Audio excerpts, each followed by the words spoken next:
தினமும் உறங்குவதற்கு முன்னால் 3 முறை குல் ஹுவல்லாஹு சூராவை ஓதிக்கொள்.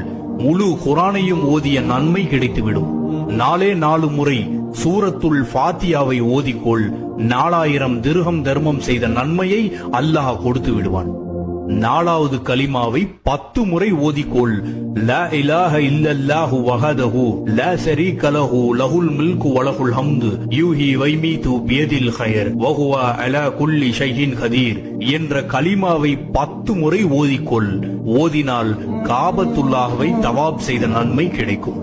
யாருக்கு ஹஜ் நசீப் இல்லையோ 4வது கலிமாவை ஓதிக்கொண்டே வந்தால் அனஸ் ரலியல்லாஹு தஆலா அறிவிக்கிறார்கள், அல்லாஹ் அவரை ஹாஜி ஆக்காமல் மௌத்தாக்குவதில்லை.